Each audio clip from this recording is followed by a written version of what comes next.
엄마니까 괜찮을 줄 알았어. 가족끼리는 이런 거 따지는 거 아니잖. 물어보면 어차피 해주실 거잖아요. 그냥 절차 간소화한 것뿐이에요. 여러분, 안녕하세요.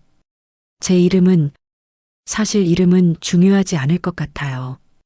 저는 평범한 사람입니다. 대한민국 어디에나 있을 법한 50 중반의 여자예요. 오늘 제가 여러분께 들려드릴 이야기는 제가 살아온 날들, 그리고 어느 날 깨달은 것들에 대한 이야기예요. 자, 그럼 그날로 돌아가 볼까요? 병원 로비에서 서류를 쥐고 서 있던 그날로. 그날은 비가 오지 않았어요. 하늘은 오히려 너무 맑았죠. 병원 로비의 유리창이 지나치게 반짝였어요. 저는 그 반짝임이 눈에 거슬려 고개를 숙였어요. 손에 쥔 서류가 조금씩 미끄러졌습니다. 종이가 땀에 젖고 있었거든요. 보호자분은 아직 안 오셨나요? 간호사의 목소리는 친절했어요. 하지만 그 친절함이 오히려 귀에 더 또렷하게 꽂혔습니다. 저는 잠깐 입을 열었다가 닫았어요. 아무 말도 하지 않자 간호사는 다시 물었습니다. 수술 동의서, 보호자 서명이 필요해서요. 저는 고개를 들지 않은 채 말했어요. 제가 쓰면 안 되나요? 간호사는 잠시 멈췄습니다. 그 짧은 침묵 속에서 저는 이미 대답을 알고 있었어요. 평생 수없이 겪어온 그 표정이었습니다. 아, 이런 경우구나 하고 마음속으로 분류가 끝난 얼굴. 원칙상은요. 보호자분이. 저는 그 말을 끝까지 듣지 않았어요. 서류를 다시 끌어당기며 말했습니다. 없습니다. 그 단어는 생각보다 크게 들렸어요. 로비 한가운데서 너무 또렷하게요. 간호사는 더 묻지 않고 제게 펜을 내밀었어요. 그럼 본인 서명으로 진행할게요. 펜을 쥔 손이 떨렸습니다. 수술명은 길었고 이해되지 않는 의학 용어가 줄줄이 적혀 있었어요. 출혈 가능성, 합병증, 회복기간 미정. 저는 그걸 하나하나 읽지 않았습니다. 읽을 힘이 없었어요. 아니, 읽어도 어차피 혼자 결정해야 한다는 걸 이미 알고 있었기 때문이죠. 사인을 하는 순간 문득 이런 생각이 스쳤어요. 나는 평생 남편 서명은 대신 해줬는데 내 수술에는 대신 서명해줄 사람이 없구나. 펜 끝이 종이를 긁는 소리가 유난히 크게 들렸습니다. 이름 석자를 쓰는데 몇 초가 걸렸고 그 몇 초가 이상하게도 인생 전체처럼 길었어요. 수술실로 들어가기 전 휴대폰을 확인했습니다. 남편에게서 온 메시지는 딱 한 줄이었어요. 끝나면 연락해. 끝이었습니다. 괜찮냐는 말도, 미안하다는 말도, 왜 혼자냐는 질문도 없었어요. 저는 답장을 하지 않았습니다. 휴대폰을 가방 안에 넣고 수술모를 썼어요. 침대가 움직이기 시작하며 형광등이 하나씩 스쳐 지나갔죠. 그때서야 이상하게도 수술보다 다른 생각이 먼저 들었습니다. 내가 만약 오늘 여기서 잘못되면 저 사람들은 언제 알게 될까? 그리고 그 다음 생각은 더 서늘했어요. 알기는 할까? 수술실 문이 닫히기 직전 간호사가 마지막으로 물었습니다. 혹시 연락드릴 분 계세요? 저는 잠깐 눈을 감았어요. 그리고 고개를 저었습니다. 없어요. 문이 닫히고 소리가 뚝 끊겼습니다. 그 순간 저는 처음으로 깨달았어요. 이 집에서, 이 가족 안에서 저는 늘 보호자였지만 단 한 번도 보호받은 적은 없었다는 걸. 그리고 이 장면은 끝이 아니라 이야기의 시작이었습니다. 처음부터 제가 참고 살 줄 알았던 건 아니에요. 결혼 첫 해 겨울이었습니다. 연탄 냄새가 아직 골목에 남아있던 시절이었죠. 저는 시어머니가 끓여준 미역국 앞에 앉아 있었어요. 국은 짰고 미역은 질겼습니다. 하지만 저는 말하지 않았어요. 입맛에 안 맞아? 시어머니가 물었을 때 저는 고개를 저었습니다. 아니에요. 잘 먹을게요. 그 한마디는 습관이 되었고, 습관은 성격이 되었고, 성격은 역할이 되었어요. 돌이켜보면 그때 제가 다르게 말했다면 어땠을까요? 조금 짠 것 같아요 라고 말했다면. 하지만 그러지 못했어요. 신혼이었고, 며느리였고, 좋은 사람으로 보이고 싶었으니까요. 아이를 낳았을 때도 마찬가지였습니다. 산후조리원이라는 개념이 막 생기기 시작하던 때였지만 저는 가지 않았어요. 남편이 말했습니다. 집에 있으면 되지. 그게 뭐가 그렇게 필요해. 저는 집으로 돌아왔어요. 몸이 아직 덜 돌아온 상태에서 시어머니 밥을 차리고 남편 양말을 삶고 아기를 안고 서 있었습니다. 젖이 돌지 않아 울고 있는데 시어머니가 말했어요. 요즘 애엄마들은 참 유난이야. 그 말이 제 등을 꾹 눌렀습니다. 저는 울음을 삼키고 분유를 탔어요. 밤이었습니다. 새벽 2시였죠. 아기는 계속 울었고 저는 거실을 왔다 갔다 하며 아기를 달랬어요. 남편은 방에서 잤습니다.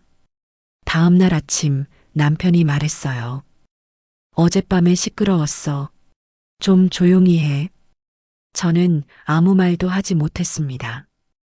아이는 둘이 되었어요. 아이들이 크는 동안 저는 늘 뒤에 있었습니다. 학교 상담날 선생님은 늘 저를 보며 말했어요. 어머니가 많이 신경 쓰시네요. 그 말은 칭찬 같았지만 저는 알고 있었어요. 아버지는 한 번도 불린 적이 없다는 걸. 집안 대소사는 늘 제 일이었습니다. 제사 날짜, 제사상, 누가 빠졌는지, 누가 서운해했는지 저는 다 기억했어요. 시댁 식구들 생일, 기일, 기념일. 누가 무엇을 좋아하는지, 누가 무엇을 싫어하는지 모두 제 머릿속에 있었습니다. 아무도 고맙다고 말하지 않았지만요. 어느 날 시동생네 집들이가 있었어요. 저는 떡을 사들고 갔습니다. 형님, 이거 안 사오셔도 되는데. 시동생 아내가 웃으며 말했어요. 하지만 저는 알고 있었어요. 만약 제가 안 가져갔다면 나중에 형님은 왜 빈손으로 왔냐는 말이 나올 거라는 걸. 그날 집들이에서 남편은 술을 마셨습니다. 많이 마셨어요. 저는 남편을 부축해서 차에 태웠죠. 집에 와서 구토하는 남편을 돌봤습니다. 다음 날 아침 남편은 말했어요. 어젯밤에 내가 뭐 했어? 토하셨어요. 그래, 미안. 그 미안은 가벼웠어요. 왜냐하면 다음에도 똑같이 반복될 거라는 걸 우리 둘 다 알고 있었으니까요. 몸이 처음 이상해진 건 50이 조금 넘었을 때였어요. 허리가 아파서 바닥에 쪼그려 앉아 설거지를 하다가 그대로 주저앉았습니다. 여보, 제가 남편을 불렀어요. 나 허리가 좀. 남편은 TV를 보며 말했습니다. 나도 아파. 나도 회사 다니느라 힘들어. 저는 그 말 뒤에 아무 말도 하지 않았어요. 그날 저녁도 밥은 나왔습니다. 제가 만들었죠. 허리를 굽힐 때마다 찌릿한 통증이 왔지만 파스를 붙이고 버텼어요. 며칠 후 손목도 아프기 시작했습니다. 설거지를 하다가 빨래를 널다가 국을 젓다가 손목이 너무 아파서 젓가락을 떨어뜨린 적도 있었어요. 남편이 말했습니다. 요즘 왜 이렇게 물건을 자주 떨어뜨려? 저는 설명하지 않았어요. 설명해봤자 그래서 라는 대답이 돌아올 거라는 걸 알고 있었으니까요. 자식들은 컸습니다. 그리고 아주 자연스럽게 저를 편의 기능으로 사용하기 시작했어요. 엄마 애 좀 봐줘. 엄마 반찬 좀 해놔. 엄마 오늘만 좀 와줘. 오늘만은 늘 있었어요. 끝은 없었습니다. 어느 날 며느리가 말했어요. 어머니는 집에 계시잖아요. 저는 웃었습니다. 웃으면서도 속이 서늘해졌어요. 집에 있다는 말이 아무것도 하지 않는다는 뜻이라는 걸 그날 처음 또렷이 알았습니다. 손목 통증은 점점 심해졌어요. 국을 젓다가 숟가락을 놓칠 때도 있었고 빨래를 개다가 손이 후들거릴 때도 있었습니다. 어느 날 손목이 너무 아파서 국을 젓다 숟가락을 떨어뜨렸어요. 그 소리가 컸습니다. 아유, 또 왜 그래? 남편이 짜증 섞인 목소리로 말했어요. 병원 좀 가야겠어. 제가 조심스럽게 말했을 때 남편은 한숨을 쉬었습니다. 지금 바쁜데 꼭 오늘 가야 해? 아니, 다음에 갈게. 저는 그렇게 대답했어요. 하지만 다음 날도 그 다음 날도 병원에 가지 못했습니다. 손주를 봐달라는 전화가 왔고 시어머니 병원 모시고 가야 했고 제사 준비를 해야 했거든요. 결국 병원에 간 건 2달 뒤였어요. 혼자 갔습니다. 병원에서 의사는 말했어요. 이 정도면 참을 수 있는 단계는 이미 지났어요. 그 말이 이상하게도 통증보다 더 아팠습니다. 수술이 필요합니다. 의사의 말에 저는 고개를 끄덕였어요. 언제쯤? 빠를수록 좋습니다. 다음 주에 날짜 잡을까요? 저는 핸드폰을 꺼내 일정을 확인했습니다. 다음 주 화요일은 손주 유치원 입학식. 수요일은 시어머니 병원 진료. 목요일은 큰집 제사. 다음 주는 어떨까요? 의사는 잠시 저를 보다가 말했어요. 네, 그렇게 하시죠. 그날 집에 돌아와 남편에게 말했습니다. 나 수술 받아야 돼. 수술? 무슨? 손목이요. 계속 아팠잖아. 남편은 잠시 생각하더니 말했어요. 그래. 언제? 다음 주 월요일. 아, 그때 내가 출장인데. 저는 더 말하지 않았어요. 어차피 남편이 있든 없든 혼자 가게 될 거라는 걸 알고 있었으니까요. 자식에게도 말했습니다. 엄마 다음 주에 수술 받아. 무슨 수술? 손목. 아, 그래. 괜찮아? 응. 그럼 애는 그날 누가 봐? 저는 대답하지 않았어요. 그리고 우리는 다시 그 병원 로비로 돌아옵니다. 반짝이는 유리창, 미끄러지는 서류, 보호자분은요? 라는 질문. 이제 저는 알아요. 이 장면이 갑자기 생긴 게 아니라는 걸, 수십 년 동안 조금씩 밀려온 결과라는 걸. 퇴원날 아침, 병실은 이상할 만큼 조용했어요. 옆 침대의 할머니는 이미 퇴원했고 커튼은 반쯤 열려 있었습니다. 햇빛이 바닥에 길게 들어와 있었어요. 저는 침대에 앉아 신발을 신었습니다. 허리를 굽히는 순간 숨이 짧게 막혔어요. 통증이 아직 남아 있었지만 간호 호출 버튼을 누르지 않았습니다.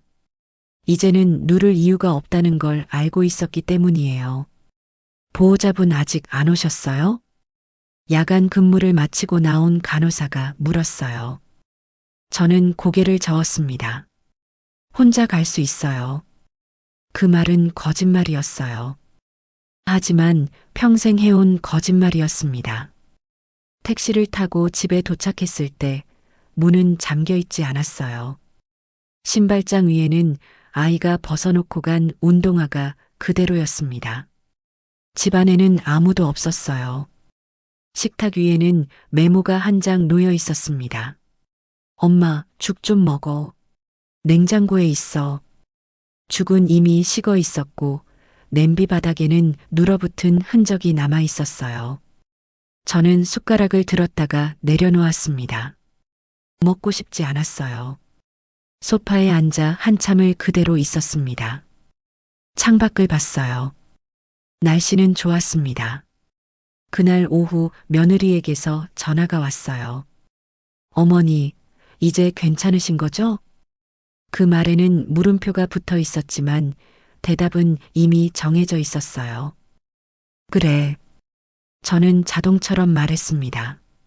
그리고 그 자동 대답 이후 모든 일을 허락해버렸다는 걸 그때는 몰랐어요. 며칠 뒤 손주가 집에 맡겨졌습니다. 잠깐만. 오늘만요. 아이를 안아 올리는 순간 수술 자국이 당겼어요. 저는 이를 악물었습니다. 어머니, 애는 안 무거우시죠? 며느리가 웃으며 물었어요. 저는 웃지 않았습니다. 조금. 그 말은 끝까지 가지 못했어요. 요즘은 다들 아파도 애 보잖아요. 그 말이 아주 가볍게 떨어졌습니다. 제 몸 위로요. 남편은 변하지 않았어요. 아니, 정확히 말하면 변할 필요를 느끼지 못했습니다.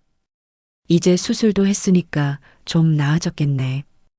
그 말은 격려처럼 들렸지만 저는 그 안에 들어있는 뜻을 알아들었어요. 이제 다시 예전처럼 하라는 말. 그날 저녁 저는 밥을 하지 않았어요. 밥은? 남편이 물었습니다. 오늘은 못하겠어. 남편은 잠시 저를 보더니 라면을 끓였어요. 그리고 그 라면 냄비를 싱크대에 그대로 두고 갔습니다. 다음 날 아침 제가 그 냄비를 닦았어요. 아무도 시키지 않았지만요. 스트레스는 큰 사건에서 오지 않았어요. 아주 작은 일들이 매일 하나씩 쌓였습니다. 병원 진료일을 잊어버린 자식, 통증 이야기를 꺼내자 바로 바뀌는 화제. 엄마, 그 얘기는 나중에. 어느 날 은행에서 전화가 왔어요. 고객님, 보증 관련해서 확인드릴 게 있어서요. 저는 그제야 알았습니다. 자식이 제 이름으로 대출을 받았다는 걸.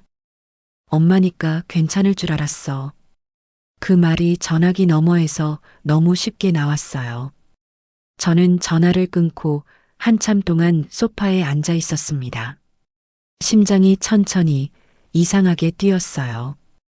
그날 밤 저는 처음으로 아무에게도 말하지 않고 혼자 밖으로 나갔어요.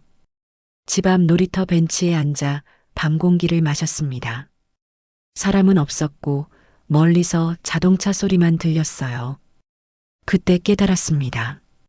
제가 화가 난 게 아니라는 걸, 억울한 것도 아니라는 걸, 그냥 사라지고 싶지 않다는 생각. 이대로 계속 살면 어느 날 정말로 아무도 모르게 사라질 것 같았어요. 벤치에 한참을 앉아 있었습니다. 하늘에는 별이 몇 개 보였어요. 어릴 적에는 별이 훨씬 많았는데 이제는 몇 개만 보이더라고요. 그게 저 같았습니다. 점점 희미해지고 있는 것 같았어요. 집으로 돌아왔을 때 거실 불은 꺼져 있었어요. 남편은 이미 자고 있었습니다. 제가 나간 걸 알았을까요? 알았어도 궁금해하지 않았을 거예요. 저는 부엌에 서서 물을 한 잔 마셨습니다. 그리고 결심했어요. 이제는 달라져야겠다고. 며칠 후 가족이 모인 자리에서 저는 조용히 말했습니다. 앞으로는 애 못 봐. 공기가 멈췄어요. 남편이 먼저 입을 열었습니다. 갑자기 왜 이래? 자식이 이어서 말했어요. 엄마, 다들 이렇게 살아. 저는 이번엔 고개를 끄덕이지 않았어요. 나는 안 해. 이제는 나도 좀 살 거야. 그 짧은 문장이 그 집에서 가장 큰 소리가 되었습니다. 며느리가 말했어요. 어머니, 저희가 뭘 잘못했나요? 저는 천천히 대답했습니다. 잘못한 게 아니라 나를 당연하게 여긴 거지. 그게 무슨, 내 통증을 묻지 않았고, 내 일정을 묻지 않았고, 내 의견을 묻지 않았잖아. 침묵이 흘렀습니다. 남편이 말했어요. 우리가 언제 그랬어? 저는 웃었어요.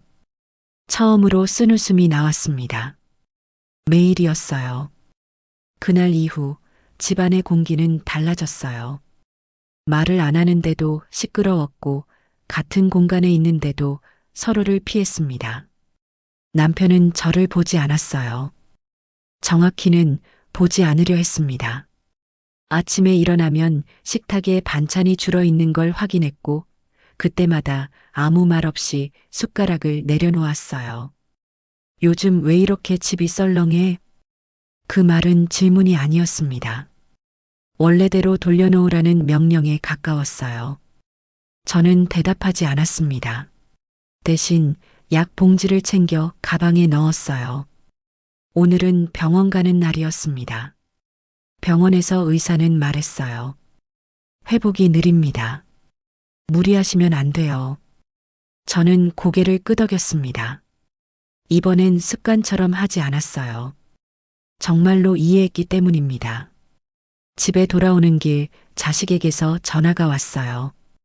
엄마, 오늘 애 좀. 저는 말을 끝까지 듣지 않았습니다. 안 돼. 전화기 넘어가 조용해졌어요. 잠시 후 목소리가 바뀌었습니다. 엄마, 너무하네. 그 말에 저는 처음으로 이렇게 대답했어요. 너무한 건 너야.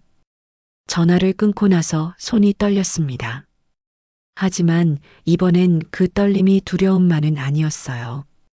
그날 저녁 가족이 모였어요. 의도한 자리는 아니었지만 자연스럽게 그렇게 되었습니다. 남편이 먼저 입을 열었어요. 당신 요즘 이상해. 저는 고개를 들었습니다. 이상하게도 심장이 차분했어요.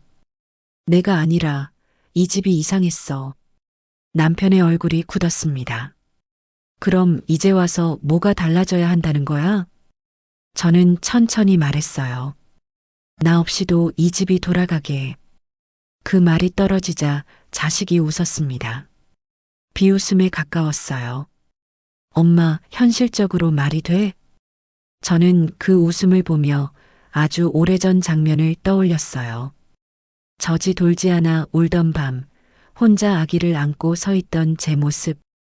그 기억이 지금 이 순간과 정확히 겹쳤습니다. 현실적으로 제가 말했어요. 나는 이미 끝까지 왔어. 며느리가 말했습니다. 어머니, 저희가 정말 잘못했나요? 저는 잠시 생각했어요. 잘못이 아니라 당연하게 여긴 거야. 내가 항상 있을 거라고, 항상 해줄 거라고. 하지만 가족이잖아요. 가족이면, 저는 목소리가 떨렸습니다. 가족이면 더 물어봐야 하는 거 아니니? 괜찮은지, 힘들지 않은지. 침묵이 흘렀습니다. 그날 밤 저는 처음으로 제 방문을 잠갔어요. 문 밖에서 남편의 목소리가 들렸습니다. 이런 식으로 나오면 가족 깨지는 거야. 저는 문에 등을 기대고 서서 아주 낮게 말했어요. 그럼 깨져야지. 그 말은 문 밖으로 나가지 않았지만 저 자신에게는 분명히 들렸습니다. 며칠 뒤 자식에게서 문자가 왔어요. 엄마, 애는 우리가 알아서 볼게. 대신 당분간 연락 좀 하지 말자. 저는 그 문자를 오래 보았습니다.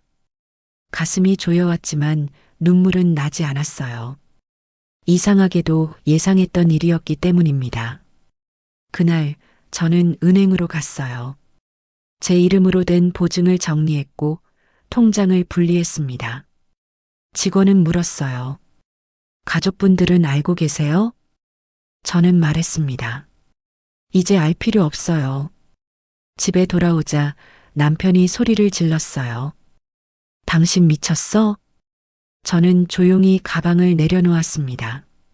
아니, 이제야 제정신이야. 그날 밤 저는 짐을 쌌어요. 많지 않았습니다. 옷 몇 벌, 약, 그리고 오래된 통장 하나.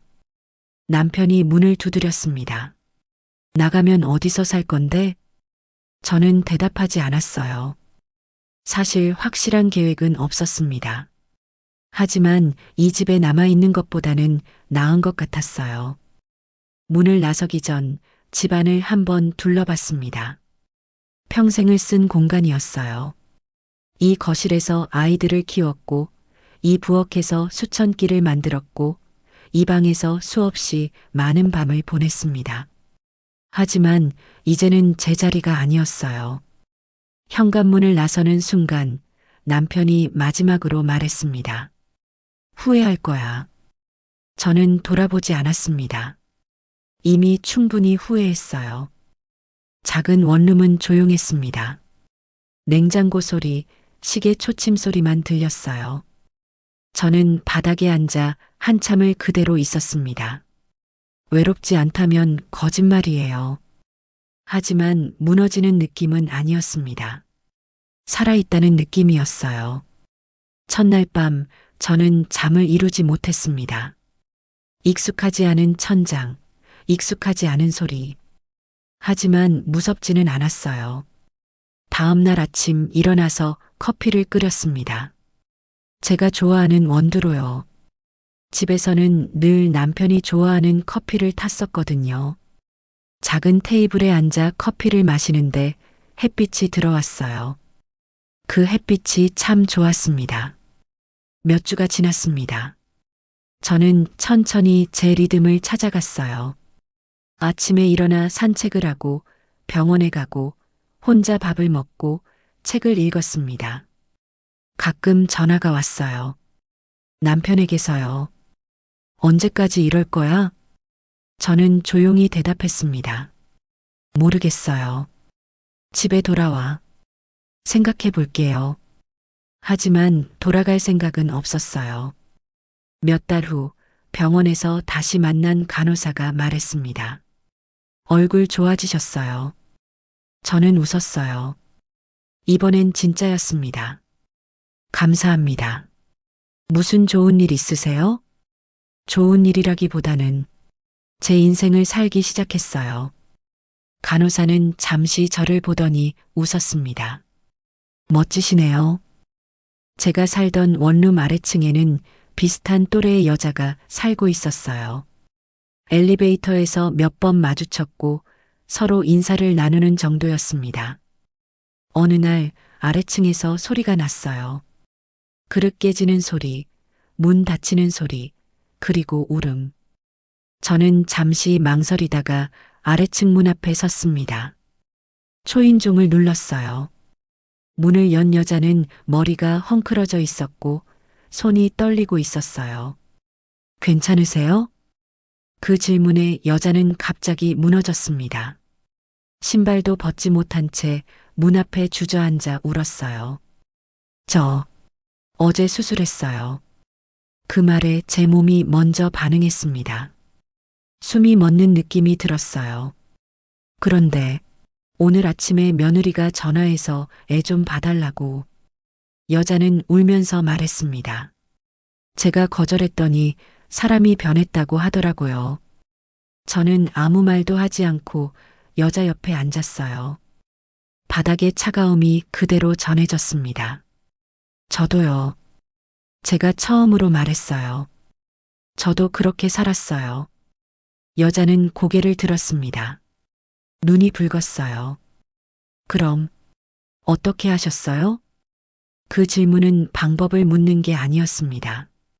가능한지를 묻는 질문이었어요. 저는 잠시 생각했습니다. 그리고 말했어요. 그만뒀어요. 여자는 멍하니 저를 봤습니다. 그만두는 게 가능해요? 저는 고개를 끄덕였어요. 아주 무섭지만 가능해요. 저는 여자를 부축해서 일으켰습니다. 함께 집 안으로 들어가 차를 끓여줬어요. 여자는 떨리는 손으로 찻잔을 잡았습니다. 가족들이 저를 이기적이라고 해요. 저는 조용히 말했어요. 이기적인 게 아니라 자기를 지키는 거예요. 하지만 뭐가 있어요? 여자는 울먹였습니다. 가족인데, 가족이라고 해서 내가 아파도 되는 건 아니에요. 저는 제 경험을 이야기해 줬습니다. 수술 동의서에 혼자 사인했던 날, 퇴원하는 날 아무도 없었던 것, 손주를 돌보다 수술 자국이 터질 것 같았던 순간, 여자는 제 이야기를 들으며 고개를 끄덕였어요. 저도 똑같아요. 알아요. 저희는 한참을 앉아 있었습니다. 몇 달 뒤 남편에게서 전화가 왔어요.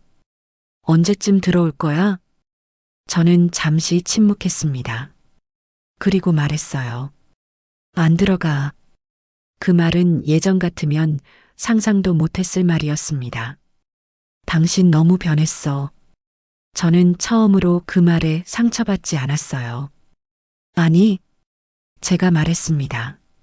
이게 나야. 전화는 오래가지 않았어요.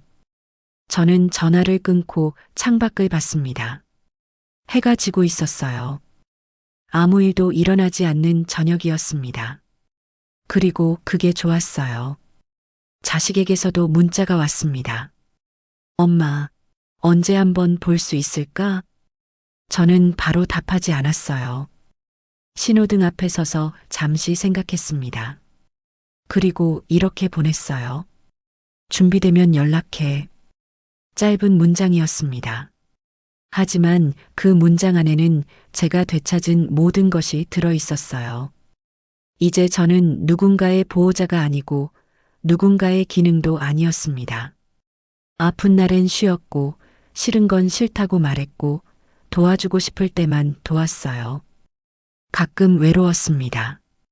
하지만 사라질 것 같은 외로움은 아니었어요. 저는 누구와도 싸우지 않았어요. 설명하지도 이해받으려 하지도 않았습니다. 그저 제 이름으로 된 하루를 하나씩 살아내기 시작했을 뿐이에요. 사람들은 말합니다. 변했다고. 하지만 저는 알아요. 그건 변화가 아니라 오래 미뤄왔던 제 삶이 이제야 시작됐다는 신호라는 걸. 여러분, 긴 이야기 들어주셔서 감사합니다. 저는 지금 행복합니다. 완벽하지는 않지만 제 삶을 살고 있어요. 그리고 그것만으로도 충분합니다.